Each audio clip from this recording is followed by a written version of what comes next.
அனைத்து நல்ல உள்ளங்களுக்கும் அன்பான காலை வணக்கம். இக்கவிதை என்னை சார்ந்தது, என் பிறப்பை சார்ந்தது. இதோ உங்களுக்காக. என் தாயும் தந்தையும் ஆசையில் கலந்து கருவறையில் நான் உயிரானேன். கருவில் உயிராய் கணக்காய் வளர்ந்து உடலினை பெற்று உருவானேன். உருவாய் மாறி உள்ளத்தில் உறங்கி உலகினை நோக்கி வரலானேன். புவியை பாதங்கள் தீண்டும் பொழுது குளிர்ந்த காற்றில் கலந்தேனே. குளிர்ந்த பனியில் குரல் வளைத்தழுக்க வாய்விட்டு கதறி அழுதேனே. மார்கழி மாதம் திருவெண்பாவை செவியில் கேட்க சிரித்தேனே. தந்தையை இழந்த அறியா நிலையில் அன்னையே தந்தையாய் உணர்ந்தேனே. மழலை பள்ளியில் மகிழ்ச்சியை காண மனதை அங்கு தொலைத்தேனே.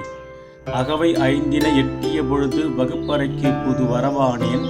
வகுப்பறை வாசம் வாத்தியார் பாசம் படிப்பினை வீசும் மலரானேன். படிப்பினை வழங்கும் பாடசாலையில் பலரை தோழனை அடைந்தேனே. நண்பர்கள் வட்டம் வானத்தில் பட்டம் அதன் வாளோடு நானும் பறந்தேனே. கரும்பலகையோரம் கவரும் கண்ணனாய் கீதையை சொல்ல ருசித்தேனே. தாய்த்தமிழ் மொழியை தாய்ப்பாலாய் தந்த முதல் வகுப்பு ஆசான் திகழ்ந்தாரே. மலர்ந்த முகமாய் மனதில் நிலைத்த மாசற்ற குருவை அடைந்தேனே.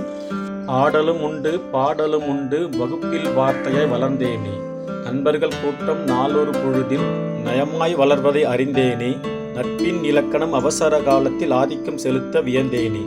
மதிய வேளையில் வரிசையில் அமர்ந்து ஒன்றாய் உணவினை சுவைத்தேனே.